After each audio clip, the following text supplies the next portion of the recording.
Hello dear student. तो आज के इस वीडियो में हम बात करेंगे इंडियन कोस्ट गार्ड, नाविक, जीडी, डीबी और यांत्रिक के रिगार्डिंग आपके साइंस के यानी सेक्शन 1 के साइंस के लेक्चर नंबर 6 के बारे में। इससे पहले हमने आपके लिए 5 और लेक्चर्स दिया है हमने, और जिन सभी 5 लेक्चर्स में हमने 20-20 क्वेश्चंस करवाए हुए हैं। एक में आपका ज़्यादा भी क्वेश्चन है, 24-25 के आसपास। तो अभी तक टोटल हमने कितना 100 क्वेश्चंस के आसपास आपको हमने करवा दिया है। इस वीडियोज़ में हम आपको 10 क्वेश्चंस करवाएंगे और कोशिश करेंगे कि आने वाली वीडियोज़ में भी 10 क्वेश्चन दिया जाए और ट्राई किया जाए कि ज़्यादा नंबर ऑफ क्वेश्चंस आपको प्रोवाइड करवाया जा सके। ठीक है। और ऐसे क्या होता है कि 20 क्वेश्चंस एक वीडियोस में करवा देने से वीडियोस थोड़ा लंबा हो जाता है, तो कुछ स्टूडेंट को थोड़ा सा लंबा वीडियो देखना पसंद नहीं होता है। तो इस कारण से हम कोशिश की है कि इसे थोड़ा सा छोटा ही कर दिया जाए। ठीक है। तो चलिए बढ़ते हैं इस वीडियोस की ओर। और ये इंग्लिश मीडियम में होगा, तो जो भी इंग्लिश मीडियम वाले स्टूडेंट होंगे वो इसको देखेंगे, अच्छे से समझेंगे। और हिंदी मीडियम वाले स्टूडेंट के लिए भी अलग से सीरीज चल रहा है, जिसके 2 लेक्चर हमने दिया है, दोनों में 10-10 क्वेश्चन करवाया है। तो उनको जाकर आप देखिएगा, क्योंकि यहाँ पे क्या होता है कि हिंदी इंग्लिश दोनों में टाइप करने में थोड़ा दिक्कत होता है। इस कारण से हमने कोशिश किया कि अलग अलग से ही दे दिया जाए। ठीक है। तो चलिए बढ़ते हैं आगे की ओर। और आप सभी स्टूडेंट्स को बता दें कि सारे यहाँ पे जो भी साइंस के क्वेश्चन करवाए जाएंगे वो बेहद ही इंपॉर्टेंट क्वेश्चन होंगे, सभी अच्छे इंपॉर्टेंट क्वेश्चन होंगे। तो आपको अच्छे से इसको पढ़ना है। ठीक है। और इससे प्रीवियस बैचेस के जितने भी सारे साइंस के लेक्चर होंगे, मैथमेटिक्स के लेक्चर होंगे, यदि उन सभी को अगर आप देखते हैं तो डेफिनेट तौर पे हम आपको बताते हैं कि आपके सिलेक्शंस कहीं से नहीं रुकेंगे।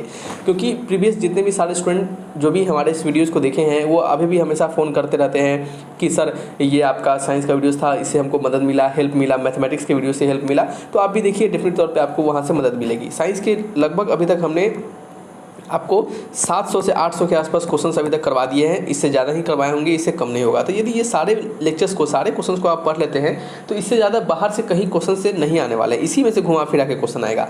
और मेरा प्रयास रहा है कि इस बैचेज में यानी आपका 01, 20, 23 बैचेज में भी ज़्यादा से ज़्यादा क्वेश्चन आपको और भी प्रोवाइड करवाया जा सके। ठीक है। तो चलिए बढ़ते हैं इस वीडियोज़ की ओर। और जल्दी आपके लिए हम एक साइंस का PDF बैच भी स्टार्ट करेंगे। साइंस का PDF बैचेज स्टार्ट करेंगे बिल्कुल आपका लेस प्राइस में, बिल्कुल आपका ये आपका 25 टू आपका लगभग 35 के बीच में इसका प्राइस रहेगा। तो आप सभी स्टूडेंट को ज़्यादा परेशानी नहीं होगी। लेकिन अगर आप इन सभी PDF से यानी जो भी हमारे साइंस के PDF होंगे उससे जितने क्वेश्चंस होंगे वो सारे अगर आप याद कर लेते हैं, इंपॉर्टेंट बातें जो हम बताते हैं वो सब अगर आप अच्छे से पढ़ लेते हैं तो डेफिनेट तौर पे एक भी क्वेश्चन आपका साइंस से नहीं छूटेगा। यदि साइंस आपका स्ट्रांग हो जाता है तो बहुत मदद मिलता है आपको। ठीक है। चलिए यहाँ से आज से इस वीडियोज़ में, इससे पिछले जो हमने 5 वीडियोज़ दिया है उसमें हमने यूनिट एंड डायमेंशन और साथ ही साथ आपके मेजरमेंट डिवाइसेस को कवर किया था। ठीक है। इस वीडियो से हम मैकेनिक्स को स्टार्ट करेंगे। मैकेनिक्स क्या है? एक फिजिक्स का ब्रांच है। ठीक है। तो मैकेनिक्स को हम स्टार्ट करेंगे। मैकेनिक्स में हमारा जो पहला टॉपिक होगा वो यानी ये जो आपके लेक्चर चलेंगे, ये लगभग 5-6 लेक्चर चलेंगे इसके। तो इसमें हम आपको सबसे पहले मास, फिर motion, force, acceleration, momentum, work, power और एनर्जी, इन सभी से रिलेटेड क्या होंगे आपको क्वेश्चंस हम बताएंगे। ठीक है। तो इन सभी से रिलेटेड जो भी क्वेश्चंस बन सकते हैं वो सभी चीज़ आपको यहाँ पे कवर किया जाएगा। तो आइए बढ़ते हैं इस वीडियोज़ में और समझते हैं कि क्या क्या यहाँ से आपके क्वेश्चंस आ सकते हैं। देखिए, आपको सभी के यूनिट पता होना चाहिए। मास का आपको यूनिट और मास का फॉर्मूला यानी इसको हम m से लिखते हैं, ये सभी पता होना चाहिए। मोशन तो सिंपल मोशन है। और फोर्स क्या होता है? F से लिखते हैं। और F इक्वल टू क्या होता है? मास इंटू एक्सलेशन होता है। एक्सलेशन क्या होता है? एक्सलेशन इक्वल टू होता है मीटर पर सेकेंड स्क्वायर, इसका यूनिट होता है। यानी इसको हम लिख सकते हैं, एक्सलेशन को क्या लिख सकते हैं? ये आपका velocity upon time, change in velocity per unit time. ठीक है। फिर से पावर को क्या लिख सकते हैं? Work upon time, work upon time.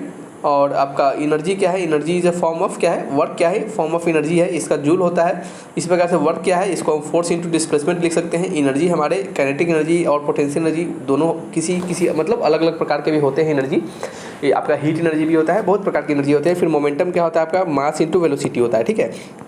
तो ये सभी छोटे छोटे चीज़ जो होंगे वो आपको पता होना चाहिए, क्योंकि ये अगर आपको पता है तो क्या होगा, इससे आपको ये सभी चीज़ आपको अगर क्वेश्चन बनेगा इससे रिलेटेड तो आप बना पाइएगा। अब हम जानते हैं कि इस वीडियोज़ में हमें जिस चीज़ से आपके क्वेश्चंस बन सकते हैं उसको हम यहाँ पे कवर करेंगे। तो पहला क्वेश्चन आप यहाँ पे देखिएगा। पहला क्वेश्चन लिखा जा रहा है कि अ simple machine help a person in doing.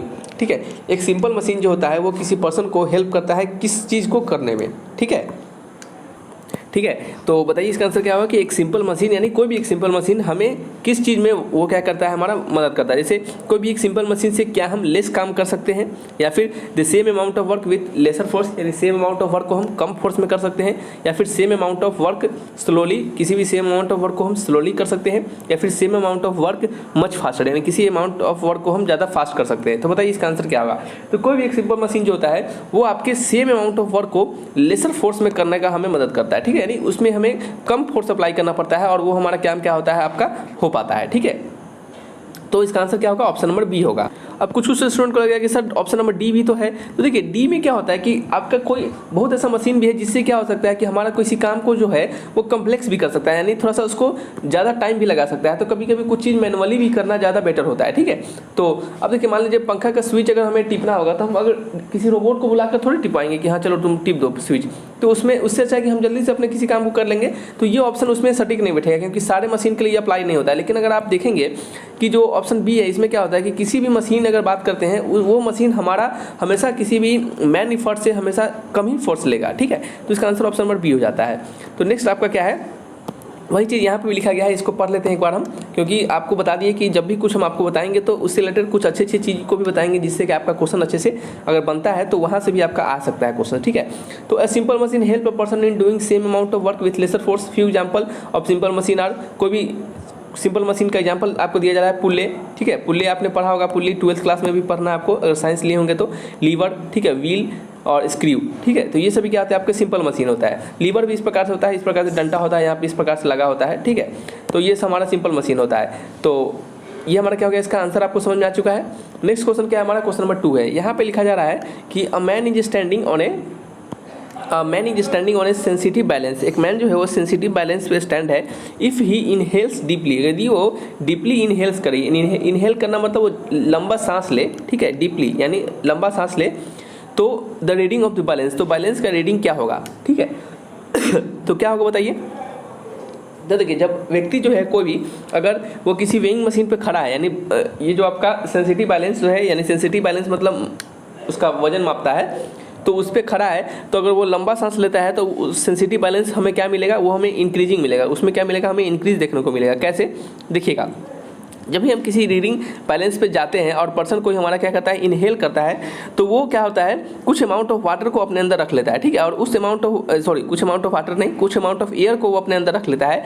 और उस अमाउंट ऑफ एयर के अंदर जाने के कारण क्या होता है, हमारा एयर का कुछ अपना वेट होता है, इस कारण से क्या होता है, हमारा उसका वजन हमें बढ़ा हुआ दिखता है, ठीक है। ये रीजन होता है। यहाँ पे इसको हम अच्छे से पढ़ लेते हैं एक बार।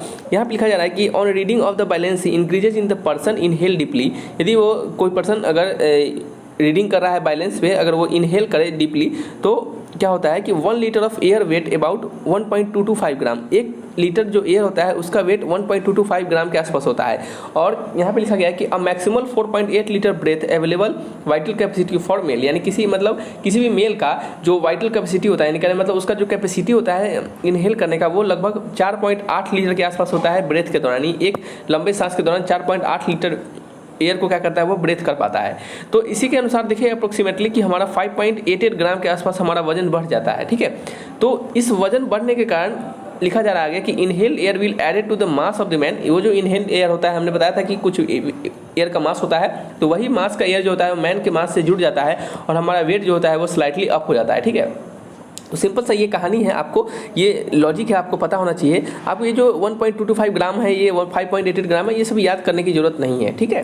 जो याद करने वाला चीज़ होगा वो हम आपको बताएंगे। नेक्स्ट क्वेश्चन है नंबर 3 क्वेश्चन। यहाँ पे लिखा जा रहा है कि which of the following is not vector quantity. इनमें से कौन सा जो है वो वेक्टर क्वांटिटी नहीं है, ठीक है। तो देखिए डिस्प्लेसमेंट, फोर्स, वेलोसिटी, ये सभी क्या होते हैं आपके वेक्टर क्वांटिटी होते हैं, लेकिन वॉल्यूम जो होता है वो वेक्टर क्वांटिटी नहीं होता है, ठीक है। ये कौन सा क्वांटिटी होता है, वॉल्यूम जो होता है हमारा स्केलर क्वांटिटी होता है। कौन सा, स्केलर क्वांटिटी। इसके बारे में थोड़ा सा जान लेते हैं कि लिखा जाए कि the scalar quantity defined as the quantity that only has magnitude, क्या है, दैट ओनली हैज मैग्नीट्यूड और नॉट डायरेक्शन, ठीक है। यानी वेक्टर क्वांटिटी स्केलर क्वांटिटी एक ऐसा क्वांटिटी होता है जिसके पास वन एंड ओनली मैग्नीट्यूड होते हैं, उसके पास डायरेक्शन नहीं होता है, ठीक है। जबकि वेयर एज वेक्टर क्वांटिटी ऐसा क्वांटिटी होता है जिसके पास बोथ मैग्नीट्यूड एंड डायरेक्शन होते हैं, ठीक है। तो इस कारण से हमारा यदि डिस्प्लेसमेंट की बात करते हैं, वेलोसिटी और फोर्स के बारे में बात करते हैं, तो वो हमारा एग्जाम्पल होता है वेक्टर क्वांटिटी का। लेकिन वहीं पर अगर हम बात करते हैं वॉल्यूम का, तो वॉल्यूम किसका एग्जांपल है, तो volume is example of scalar quantity. तो ये भी क्वांटिटी से हमारे क्वेश्चंस बनते हैं, तो ये पता होना चाहिए आपको, ठीक है। चलिए ये सभी जो भी चीज़ अंडरलाइन लगाते रहे ना, तो एक बार पढ़िएगा जरूर इसको, क्योंकि ये सब आपको हेल्प करेंगे एग्जामिनेशन में। नेक्स्ट क्वेश्चन नंबर 4 है। नंबर 4 में लिखा जा रहा है कि which of the following is a vector quantity. इनमें से कौन सा वेक्टर क्वांटिटी है। तो अभी तुरंत हमने बताया था आपको displacement is a vector quantity, ये आपको जस्ट प्रीवियस क्वेश्चन में ही बताया था। डिस्प्लेसमेंट क्या है हमारा, वेक्टर क्वांटिटी है, ठीक है। ये आपका यहाँ पे हो गया, ठीक है। चलिए नेक्स्ट क्वेश्चन क्या है, नेक्स्ट क्वेश्चन है आपका नंबर 5 क्वेश्चन। नंबर 5 क्वेश्चन में लिखा जा रहा है कि which of the following is a scalar quantity. इनमें से कौन सा जो है वो स्केलर क्वांटिटी है। तो sorry, force, pressure, velocity, acceleration, इनमें से कौन सा आपका क्या पूछा था, स्केलर क्वांटिटी। स्केलर क्वांटिटी मतलब वैसा क्वांटिटी जिसके पास सिर्फ मैग्नीट्यूड हो, डायरेक्शन ना हो।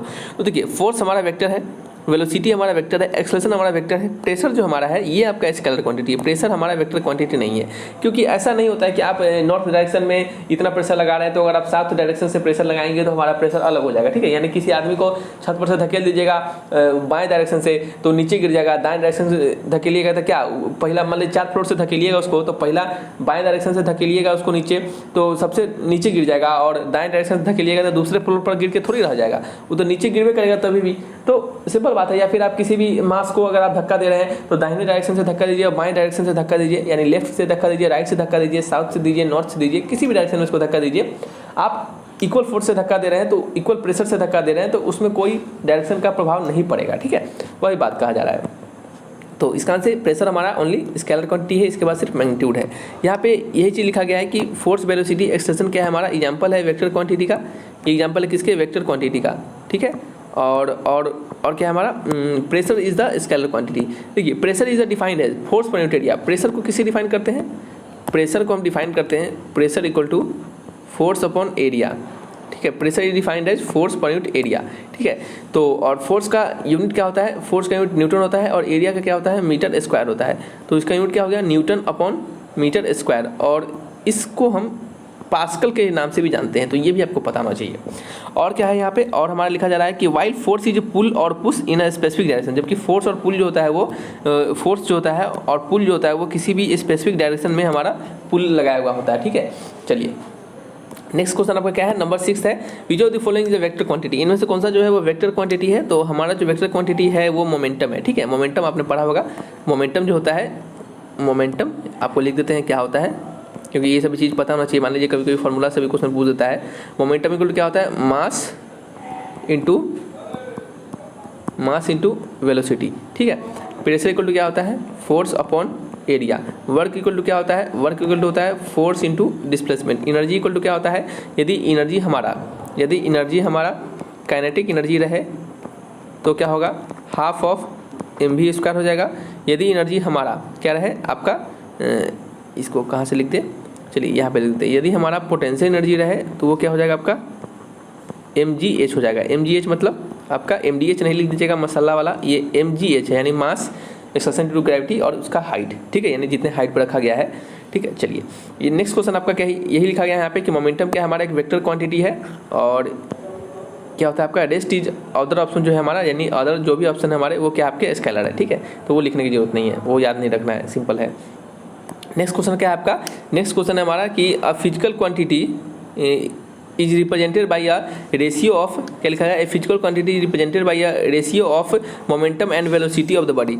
कौन सा फिजिकल क्वांटिटी है कि जो कि मोमेंटम और वेलोसिटी ऑफ बॉडी का रेशियो हमें बताता है, ठीक है। तो देखिएगा आपने पढ़ा होगा मोमेंटम जो होता है वो क्या होता है, अभी तुरंत हमने बताया आपको, मास इंटू वेलोसिटी, ठीक है, ये होता है। मोमेंटम को यदि हम p से लिखते हैं और मास को हम m से लिखते हैं और इसको हम वेलोसिटी को v से लिखते हैं, तो हमारे क्वेश्चन के अनुसार कि रेशियो ऑफ मोमेंटम और वेलोसिटी यानी p अपॉन v का जो रेशियो होगा वो हमें क्या देगा, तो आपको दिख रहा होगा वो हमें क्या देगा, तो वो हमें देगा m क्या है हमारा मास है। तो इसका आंसर होगा ऑप्शन नंबर सी। बिल्कुल सिंपल क्वेश्चन है, ठीक है, बस घुमा दिया गया है, वही चीज़ यहाँ पे लिखा गया है, इसको पढ़ लीजिएगा। नेक्स्ट क्वेश्चन नंबर 8 है। नंबर 8 में लिखा जा रहा है कि force is product of, force जो होता है वो किसका प्रोडक्ट होता है। तो अभी सिंपल क्वेश्चन चल रहा है, तो ऐसा नहीं हो जाना कि आपको बहुत ज़्यादा खुश हो जाना कि बहुत सिंपल क्वेश्चन है, ठीक है। तो ये जो होता है वो force equal to mass into acceleration होता है, जिसे कि हम m इंटू ए भी लिखते हैं, ठीक है। तो इसका आंसर क्या होगा, option number B is the right answer. Next question आपका क्या है, नेक्स्ट क्वेश्चन नंबर 9 है। नंबर 9 क्वेश्चन में लिखा जा रहा है क्या कि if the number representing volume and surface area of a cube are equal, यदि एक नंबर जो है वो रिप्रेजेंट कर रहा है वॉल्यूम और सरफेस एरिया ऑफ क्यूब को, वो क्या है आपका इक्वल है, तो कहा जा रहा है कि then the length of edge of the cube in terms of unit measurement will be, ठीक है। तो आपको बताना है जो क्यूब जो है उसका एज का लेंथ, ठीक है, यूनिट मेजरमेंट में। सिंपल देखिए क्वेश्चन को एक बार फिर से पढ़ेंगे, देन फिर इसको क्या करेंगे, सॉल्व करेंगे। क्वेश्चन में लिखा जा रहा है कि if the number representing volume and surface area of a cube are equal, एक नंबर जो है वो वॉल्यूम और सरफेस एरिया ऑफ क्यूब को क्या कर रहा है, इक्वल रिप्रेजेंट कर रहा है, ठीक है। तो जैसे मान लेते हैं कि जो वॉल्यूम है और क्यूब है, ठीक है, सॉरी सरफेस एरिया है, तो वॉल्यूम ऑफ ये जो आपका क्यूब होगा वो क्या होगा बताइए तो एक बार, वॉल्यूम ऑफ क्यूब जो होता है वो क्या होता है, एल क्यू होता है, और सरफेस एरिया ऑफ क्यूब जो होता है वो क्या होता है बताइए, तो वो होता है हमारा आपका 6 इंटू एल स्क्वायर। क्वेश्चन के अकॉर्डिंग वॉल्यूम ऑफ क्यूब जो है वो सरफेस एरिया ऑफ क्यूब के बराबर है, ये सरफेस एरिया ऑफ क्यूब के बराबर है, समझ रहे हैं। एक बार अच्छे से लिख देते हैं, सरफेस एरिया ऑफ क्यूब के बराबर है, तो एल क्यू जो हो गया वो बराबर हो गया 6 इंटू एल स्क्वायर के, ठीक है। तो आपसे पूछा जा रहा है कि length of the edge of the cube, यानी क्यूब के जो एज है यानी उसके साइड का आपको लेंथ बताना है, ठीक है। तो यहाँ से एल स्क्वायर से हमारा एक टाइम्स कट जाएगा, तो यहाँ हमारा एल इक्वल टू क्या हो जाएगा, हमारा 6 हो जाएगा। तो यही आपसे क्वेश्चन पूछा जा रहा था, एल इक्वल टू 6, आंसर होगा ऑप्शन नंबर डी। बिल्कुल सिंपल क्वेश्चन है, बस आपको थोड़ा सा स्टेटमेंट में घुमा दिया गया है, ठीक है बस। चलिए नेक्स्ट क्वेश्चन नंबर 10 है। नंबर 10 में लिखा जा रहा है कि energy conservation means, energy conservation का मतलब क्या होता है। तो एनर्जी कंजर्वेशन का मतलब होता है कि energy can neither be created not be destroyed, ठीक है। तो ऑप्शंस को पढ़ेंगे इसमें से, तो ऑप्शन हमारा पहला लिखा जा रहा है कि generation and destruction of energy, ऐसा कुछ नहीं है। एनर्जी कुड बी क्रिएटेड, ऐसा भी नहीं है। Energy could not be created but destroyed, ये भी गलत ऑप्शन है। Energy can neither be created not be destroyed, option number D is the right answer, ठीक है। तो इसका आंसर क्या होगा, ऑप्शन नंबर डी होगा। तो इस तरीके से क्या करेंगे, ये क्वेश्चन को बनाएंगे। तो ये हमारा क्या था, 10 क्वेश्चन था अभी तक का। आपको इसके बाद हम क्या करेंगे, आने वाले समय में जल्दी प्रयास किया जाएगा कि और भी 10 क्वेश्चन दिया जा सके, ठीक है। क्योंकि एक वीडियोस में ज़्यादा क्वेश्चन हो जाते हैं तो वीडियोस लंबा भी चला जाता है, ठीक है। तो चलिए इसको पढ़ लीजिएगा, सिंपल क्वेश्चन है, तो सिंपल सा बात है, यहाँ पे पढ़ लीजिएगा जो चीज़ हमने बताया है, energy neither be created not be destroyed. तो रखते हैं इस वीडियो को यहीं पे, मिलेंगे नेक्स्ट वीडियोज़ में, और किसी प्रकार का डाउट हो तो कमेंट बॉक्स में लिखकर हमसे जरूर पूछिएगा, ठीक है। तो thanks for watching my video, तब तक के लिए बाय बाय।